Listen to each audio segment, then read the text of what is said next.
Hello everyone, welcome to another episode of MTG Arena Run. Okay, it's not a stream, but I figured today I should get at least some practice at looking straight at the camera. That's you guys, because when I'm playing, I'm probably not going to be looking at it for the most part. That said, today it's workshop day, and I actually got a glimpse on Facebook. A lot of people are saying, oh, this one deck is OP, this deck, other deck's OP. There are 4 different decks, and this is the We Are Many version of workshop. Basically, it's no card limit deck construction. Let's take a quick look at what we got up here. So inspect the deck list. We got 4 different deck lists, and okay, let's start with this one because this is not what you expect.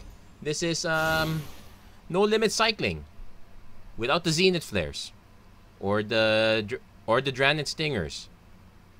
And so basically, you don't have to run all the blue or black cards anymore because they let you have 16 copies of Flourishing Fox, 8 copies of Valiant Rescuer. The fully grown is here to give trample because you're probably gonna have 1 big fox, and it's also nice fit with Ozolit, especially if something goes. And there are a few copies of Luminous Broodmoth here, so you can get some cards back. It's less busted in the sense that there's no Zenith Flare, but you're guaranteed to be encountering foxes here and there. Ironically, this is not one of the decks that I saw people complaining that is busted.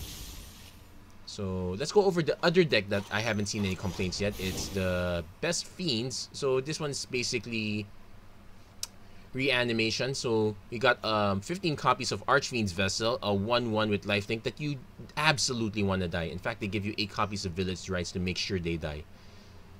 Why? Because we got 5 copies of Call of the Death Dweller and 4 copies of Sorin Vengeful Bloodlord. The idea is we return those Archfiend's Vessels, and because of their ability, when they come back, they don't come back as a 1/1 lifelink, they come back as a 5/5 with flying.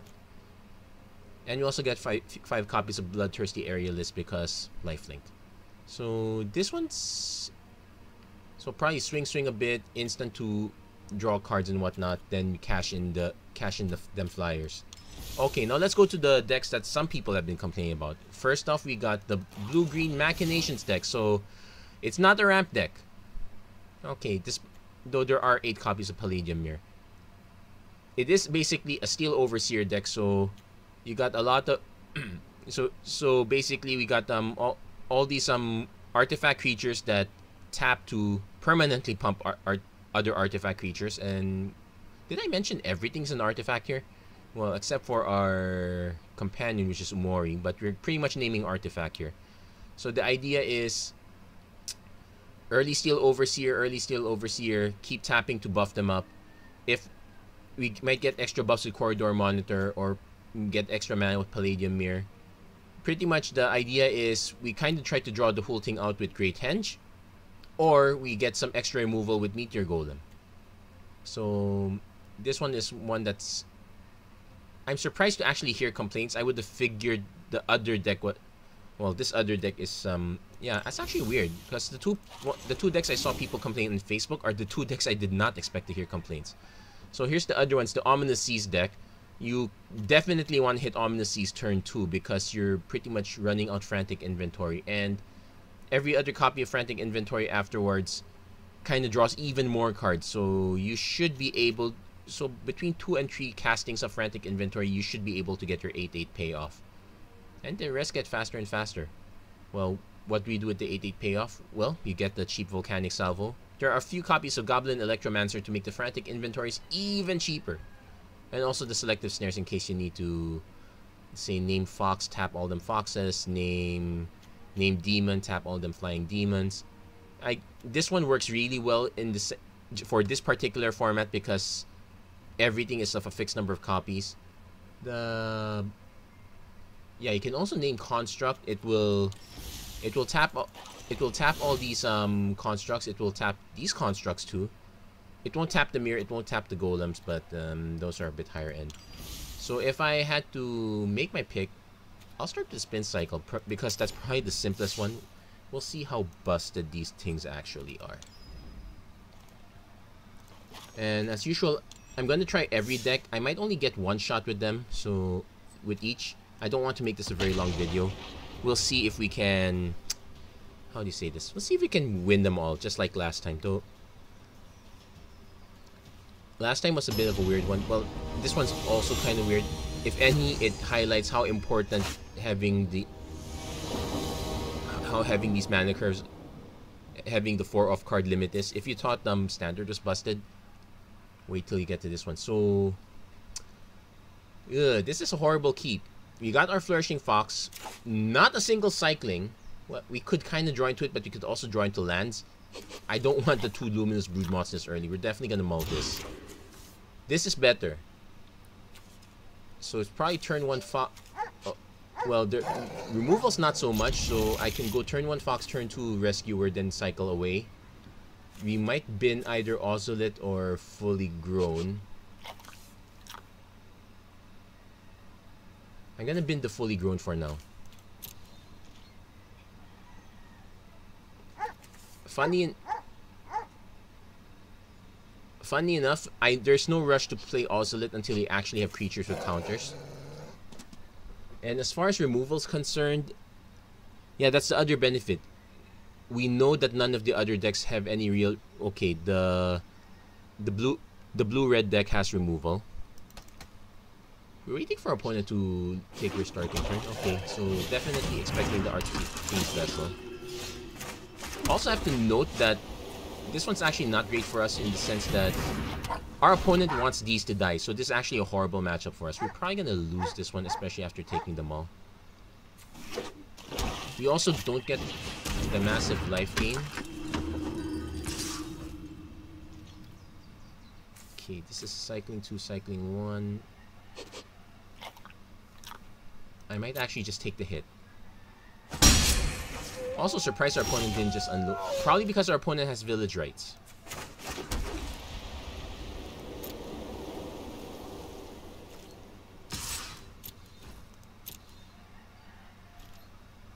Opponent blocks. We cycle. Opponent probably casts village rights so that he doesn't just trade this off. He gets benefits from that. Yeah, I would. Now that we have a counter, we definitely want to just play Ozolith here. Now, pretty much with this matchup's really bad because the moment our opponent lands an Archfiend's Vessel, we're done. Archfiend's Vessel. The moment our opponent reanimates an Archfiend's Vessel, we're done. Okay, now we're drawing lands, which is not great. In fact, we have to take this.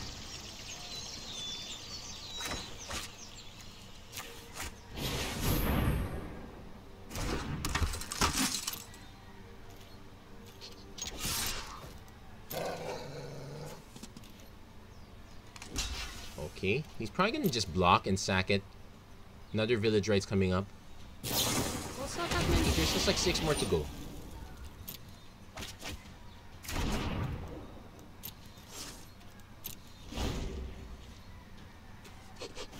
So yeah, cycling for cycling's sake, yeah, this by itself is not great. This is kind of why Zenith Flare is the most important part. Now here comes the Death Dweller. We pretty much can concede at this point, actually.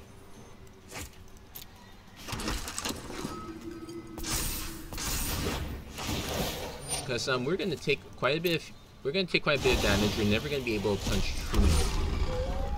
Well, in theory we can punch through, but most likely our opponent's just gonna swing these twice and it's over.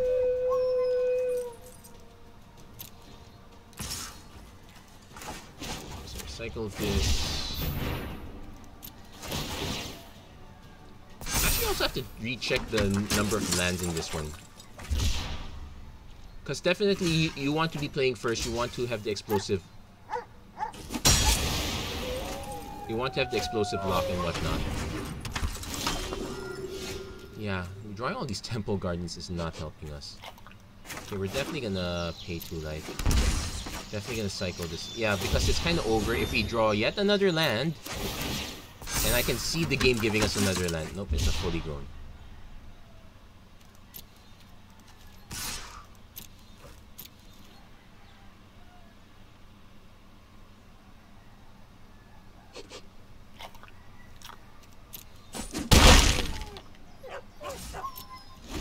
Better than nothing. Technically, I could have just swung with Valiant Rescuer. I was afraid that our opponent might double block. Good news. Okay, take the hit. Yeah, pretty much a Sorin ends it. Well, actually, it doesn't matter. It kind of ended for us at this point. And another fully grown. Yeah, these did not quite pan out.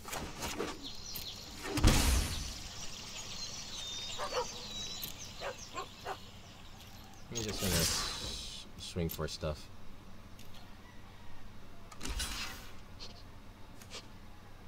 Yeah, it's not like we're gonna get anything better. Yeah, we also kind of had a dud hand with too many land draws. The idea is that you want to draw into more cyclers, but...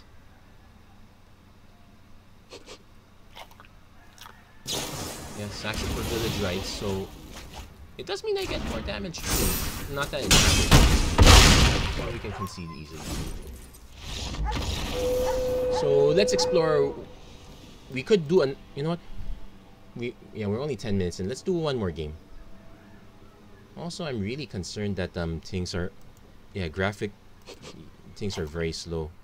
Something I kind of noticed. It's probably my only complaint about using my cell phone as a webcam. Sure, the quality is a lot better, but there seems to be a lot of lag. As in, I don't notice it only just here. I also notice it in with a few particular Zoom streams as well. So it's like especially if I'm doing a lot of hand motions, you might notice that the hand motions quite lag out a bit. So, some more brood mods. Again, I'm gonna mulligan this. Okay, this is much better. Again, pretty much the Ocelot is only good if you actually trade your creatures.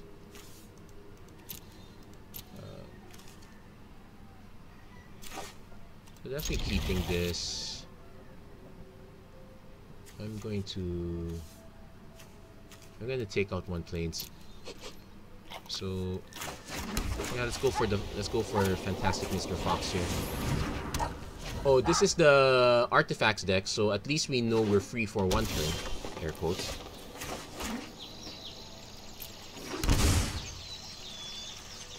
So I'm actually gonna just play one other because we need to have stuff slip through. And start. I believe we're okay at having two creatures. So if I don't draw a land, I might just cycle Valiant Rescuer. Okay, because here comes this seal over here. So it's a race. Yuck, we didn't draw a land. Okay, I guess we cycle the Rescuer in the off chance that we draw into a land. All of a sudden, I feel like I should just pitch the Ocelot. Yeah. Also, this one's tougher in the sense that sure, you can play a land, but you can play another Overseer, but you're gonna have to start tapping down. Opponent will need a blue mana source. And did I just lock my dog in? Hold on, I'm gonna have to let him out. That's a bit embarrassing.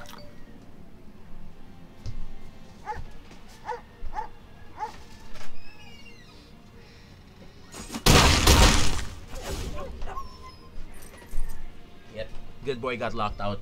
That it is what it is. So yeah, we're gonna. Opponent needs to decide right now. That's the thing. He can cast a Palladium Mirror, but he's already behind. Yeah, already Ocelot is... It's good when you trade stuff. When you're expecting to trade stuff, it's good. Opponent has to... Oh, there's a Steel Overseer. But now he has to decide if he wants to tap or whatnot. I could go wide, but we need land. And I don't want to... And if I want to be able to tap an extra Flourishing Fox, I will. Because, yeah, if I happen to draw one land, I will tap Flourishing Fox. Opponent might have selective response. Actually, I should have checked selective response. Is that...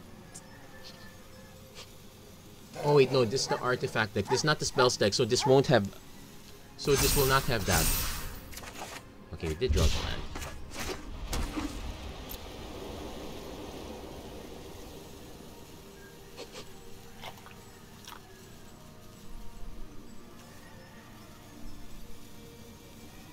Interesting thing is that he can now take some hits. Also, I'm kind of curious. Actually, I'm also kind of concerned if this is our opponent's connection that's whiffy or if it's our connection that's whiffy. But yeah, this was the one deck they were complaining about. Sometimes I don't understand the complaints because the way these decks go, they really feel like rock, paper, scissors matchup. And it also depends on what cards you open into.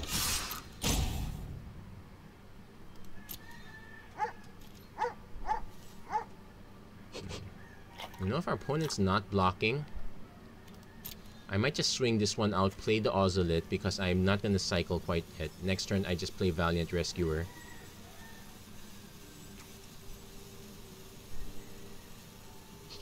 I think our opponent literally checked out of the building. And we're going to have to wait for this one quite a bit because our opponent has Steel Overseer they can tap. Actually, it's showing the one weakness of these workshop decks, especially it's basically who gets to go first. And take note, this is not just me going first, this is me going first and having to take a mulligan. Okay, opponent's back. So in theory, our opponent can tap to make 4/4s.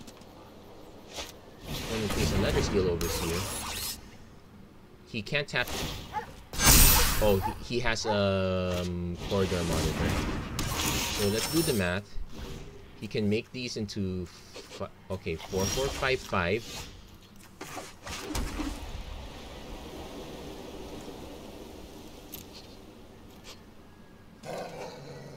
We're not gonna be able to cast Broodmoth.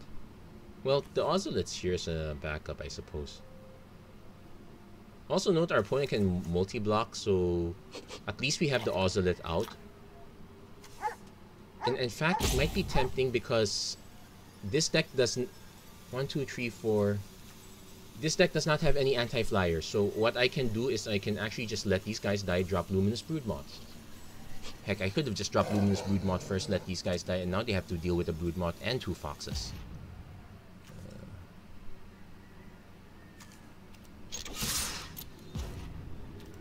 Well, okay, so Ozolite does have a use. Now let's check. This is untap. So, okay, opponent's doing that, the basic one.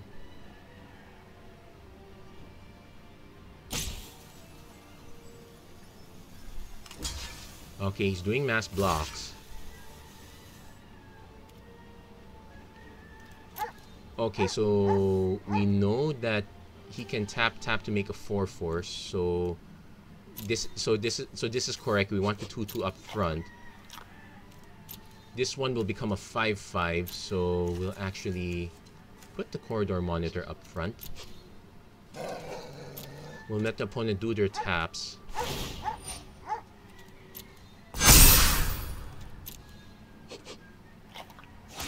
So it's a bit of a stretch, but we know they don't have the mana. Oh, actually, that wouldn't have taken it out either. Okay, that's fair. So let's see. Ozolite gets 6 counters. Play Luminous Broodmoth. Now our opponent has to be answered this. I probably should have played this first. But as far as I'm concerned, this deck has only one answer for this kind of permanent. It's there's a Great Henge. That's not an answer. Yeah, the deck's answer is literally just Meteor Golem, and he does not have the mana to cast it. Oh, and that's presumptuous of me. Don't know if our opponent is a he. But we bought enough equity. We can take 10 damage.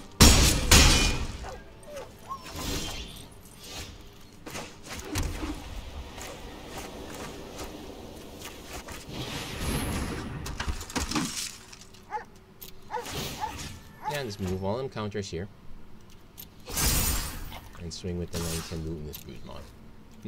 Not quite how it was intended to be used, but I'll take it. Okay, so yeah, Ozolite does have a place, especially for long-term games. Yeah, we probably could have gotten a better benefit off it if we played that first. But yeah, we were overthinking it. Or rather, I did not think enough. There you go. We'll take that one.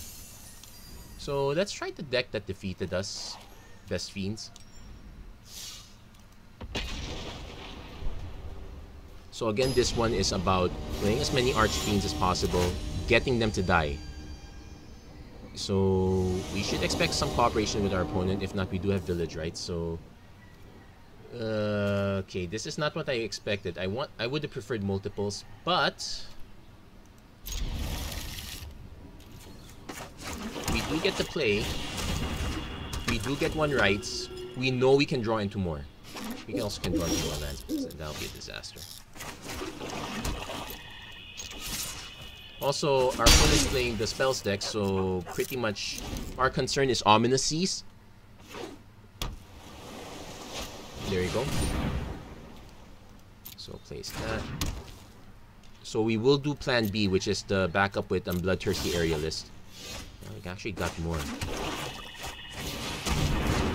Because if there's one advantage is that, well, these things don't fly. So we're literally trying to dodge the selective snare at this point. Oh, he's a bit far on mana. What are we gonna expect? Well, we're basically expecting an Electromancer into Frantic. Okay, opponent's playing in inventory first, so does not have the Electromancer. Might even have mana troubles. Nope. We could play Soaring Vengeful Bloodlord just to be annoying. No, let's put some more pressure. Okay, pay the 2 life.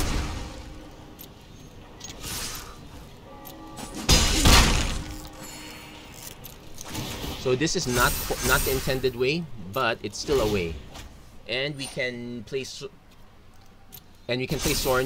to give us lifelink. Let's does play the Electromancer. Yeah, this one's on slow end. Okay, our opponent can do Frantic Search. But those Krakens don't have reach. So you know what? Let's pass. Let's sack. It's also because our opponent doesn't have counter spells. Basically, all these deck strategies are so linear, we can take advantage of it.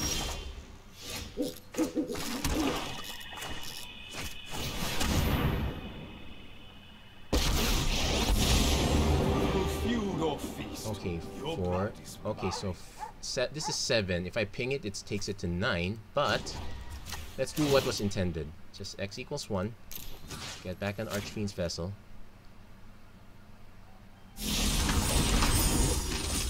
Get ourselves a Flying Demon. There's a Frantic and okay, now he's gonna cast them Frantic Inventories. So that's 4, 5, 6, 7, 8. He will get an 8/8. Oh yeah, also, did I mention the 8/8? That 8/8 doesn't have trample. So oh yeah, and did I mention these now have lifelink so they can grow themselves? Thank you, Sorin.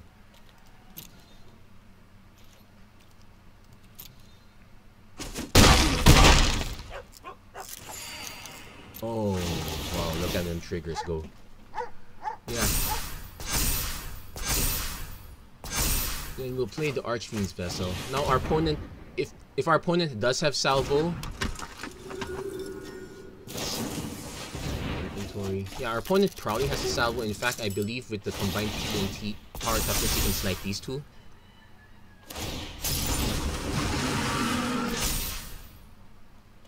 Yeah, in fact he has to kind of cast it now. He can snipe these two fine. There's the Volcanic Salvo predicted. Oh, but it misses one. Does he have another one? Oh no, he tapped both red mana. He doesn't have another one.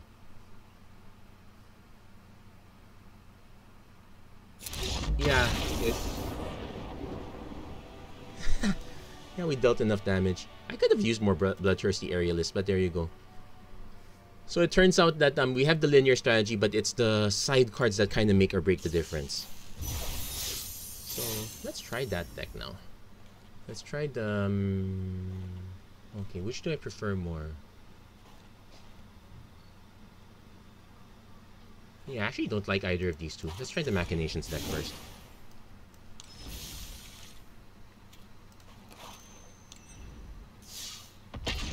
Yeah, at least for the playstyle and the thinking that you go through in Workshop, I think the first two decks are a lot better. Sure, again, it's a case of, yeah, win quickly or lose quickly. At least you don't feel like you're super helpless. In fact, I guess I would pick Best Fiends as the best one because it had the most plays around it. Okay, this one, I guess it's playable. It's just kind of sketchy also. Like, think of it this way. We got a turn 2 Seal Overseer. We got a turn 3 Palladium Mirror that we can buff. Or we can turn 3 Umori. I'm gonna keep it anyway, but we're missing the benefit cards.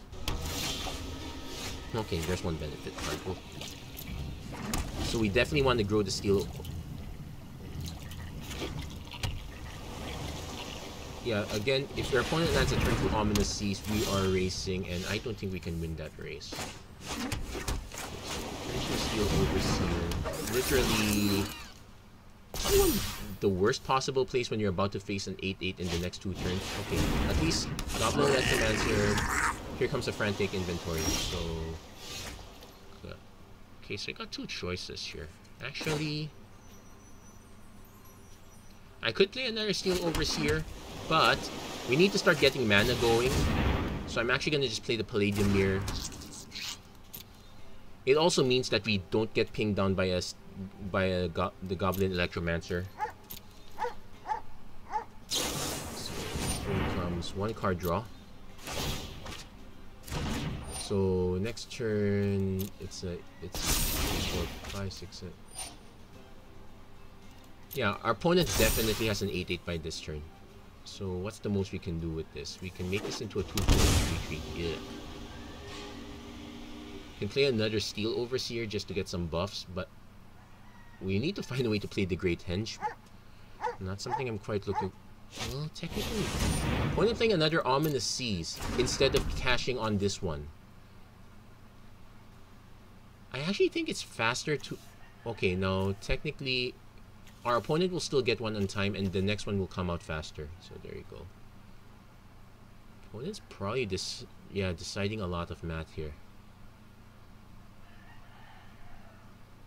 That said, whatever early creatures we're bound to lose it. Unless we can get them to 6, we're gonna lose a lot of these early creatures. So okay, this costs 6. I can technically play this, cast this now. I can tap this to make it cheaper. Yeah, we kind of need to draw cards.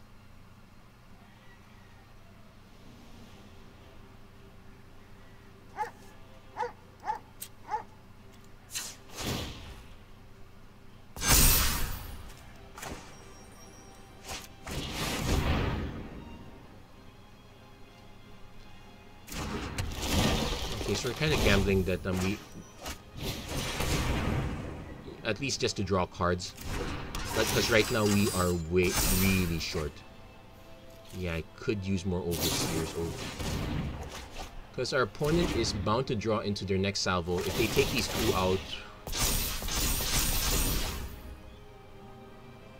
6, 7, 8. Basically, can just tap. It's actually weird. But our opponent basically could pay for a few more Frantics and still have enough left over for the burn. Now, I don't know what's more likely to kill us, the burn or the 8/8. Umori is really not doing anything here. Sure, you can get them cheaper one shot, but... And even then, we only got 4 shots of Meteor Golem. What would I rather take out? The Ominous Seas or...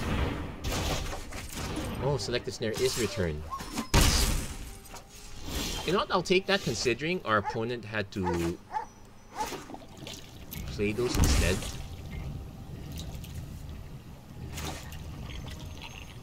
So we got 1, 2, draw card. 1, 2, draw.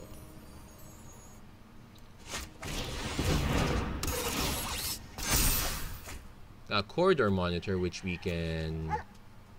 actually, we could just... I think what happened is our opponent did not draw their salvo. There's no reason for our opponent to concede there. The Selective Snare was good, but why did your opponent concede? You know what? I'll take it. I don't know why, but I'll take it. Okay, let's play this last one. So again, we know... So what's mandatory? Ominous Seas turn 2. If you don't have Ominous Seas turn 2, I would not bother with the hand. There's 7 copies of it, so we 7 out of 60, so we got about a better than 10% chance to get it in our opening hand. Wait, cancel. I didn't change the deck. Okay. Yeah, I would like to know what you guys think. Do you think which of these 4 decks would you much rather play? Personally, I already made up my mind. It's really the best Fiends deck. I guess the other thing is that the other thing I can understand is that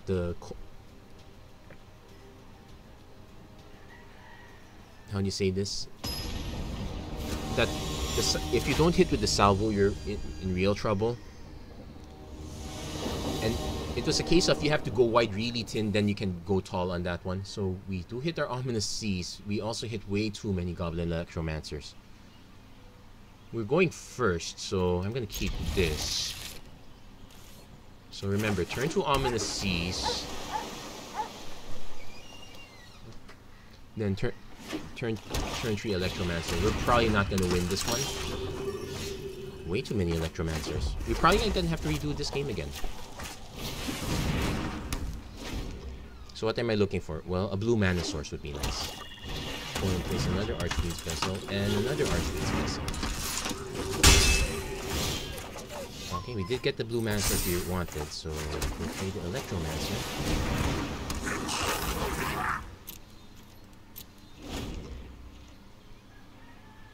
Now, yeah, actually the worst thing for us right now is not our opponent setting up the Call of the Death Dweller, though that's also bad, but playing an Aerialist right now. If our opponent plays an Aerialist, that's a 2/3 that's becoming a 3/4/4/5, a 5/6, and that's a lot bigger than the 5/5 token that you get. Opponent is taking their time by, yeah. I would just take the damage. Now, of course, I'm gonna have to do this. I can't just keep taking damage all day. I'm gonna place yet another Archfiends. You know what? Let's just draw the card now. Let's get it over with. Okay, got Steam Vents, so I can play another Electromancer that doesn't matter. Or I can play this Steam. Play the Frantic Inventory that does. Okay, got Selective Snare. Okay, we need to do this next turn. Oh wait, no, we can do this now. Yeah, that's Electromancer does it too. So I don't want to wait on this. In fact, yeah, let's ruin our opponent now. So this is these are human clerics. So just name human. Done. Tree. Because now our opponent probably can still sack one. But it gets the... Oh no, they didn't have it. So we bought ourselves a turn. Considering that was not a great Frantic Search draw, I guess I'll take it. Opponent plays Sorin Vengeful Bloodbird, we will get this 5/5. Heart is hollow with scorn for you.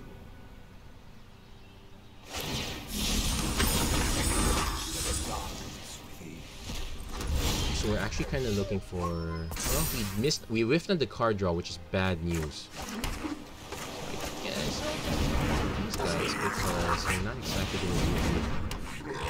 Yeah, this one's the worst possible draw. Too many Electromancers. IGN. Well, the good news is we at least kept the other tree from becoming an issue. Now we're just gonna be taking some damage in the air. If we don't draw another Frantic Search, it's over. The fact our opponent's building up mana here is pretty much indicative of Village Rites. Yeah, I would just Village Rites one of these now, then... Oh, no. Time for a drink. I still have it. Oh no, I just offloaded everything. Yeah, it'll be strange because if... Okay, this was bad. So we play the land. I'm forced to cycle this. It's our Frantic Inventory, so I guess we can... Yeah. I guess we can activate this. Not that it's so worth it, but why not? Okay, we hit a salvo.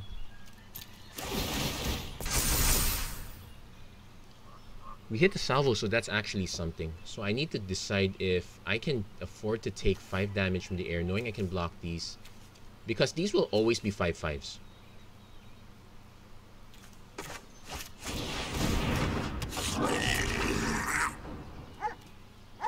So if I... 5, 6, 7, 8, 9. We can block 2, that's 7.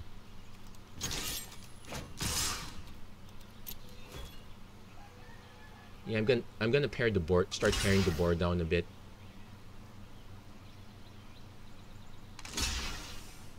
He has to decide if he wants a double block, which is fine by me at this point. Now, I could still have Call of the Death Dweller, which would be annoying because I only have 1 salvo and I'm now out of card draw.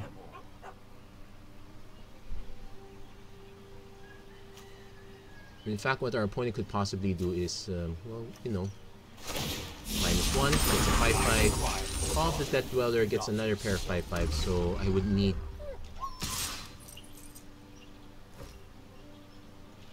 He's gonna gain a lot of life. There's no way around it. Wait. Yeah, he's gonna gain a lot of life off this. Now, does he have Call of the Death Dweller? Because that would give us more targets than I can handle. Okay, at least we got that.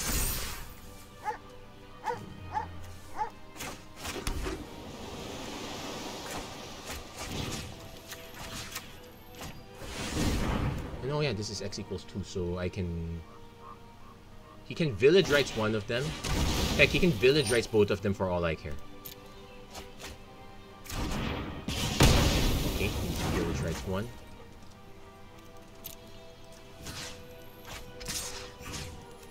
And now here comes the long, arduous, painful task of getting back that card advantage. I wish you all short lives. So we can get another Kraken next turn. So it's really... So it's a question, does our opponent have another Sorin, or does he have the... Does he have the call to make two demons for me to worry about? Also, his life is very high. If I can't make our opponent take out what... All of the Death Dweller, so there's one. So unless I have a way to... And I basically have 4 cards to draw. So I'm looking for either Selective Snare, which is very great, or Salvo, which is also great. Also, I noticed there are only 6 copies of those total, so I'm down to 4 outs. I'm drawing cards, but it's not something I'm happy with. Archie's Vessel, sure.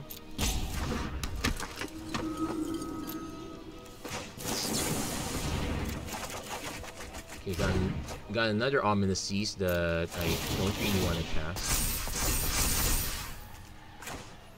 Might as well just keep casting the Frantic Sweep until... Yeah, so we're basically trying to... Yeah, we're gonna discard a ton of cards. That's something I have to be concerned with.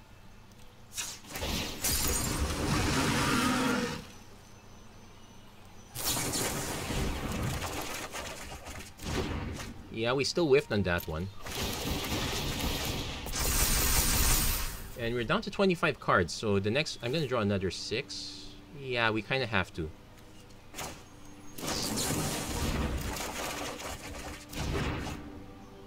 Man, we really whiffed on that. Now I can draw another 7 and probably die at that point, but... You know what? You know what? Let's live large. Okay, we got the Selective Snare. That's the good news. And the Volcanic Salvos. And a ton of cards to discard. So, let's cash these in.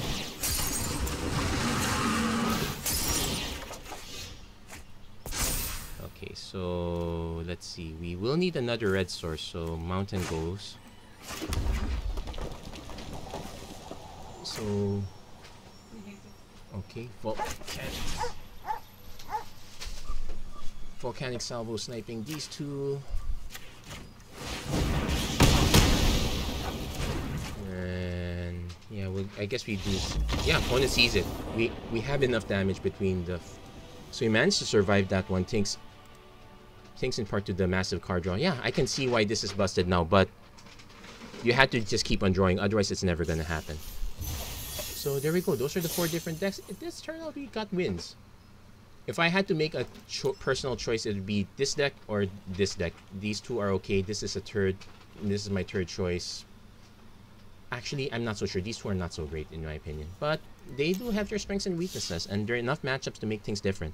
Anyway, that's it for this episode of the Magic Arena Run. If you like what you saw, please don't forget to like, share, and subscribe. Turn on notifications and whatnot. Currently going through a bit of a slump, but that's kind of okay. At least there's a little bit of various content, especially with the announcement of the Jumpstart. That is something for me to look forward to. But that said, thank you very much for watching. Hope to see you guys again next time. Take care, God bless, stay safe wherever you are, and have a great week, everyone. Have a nice day.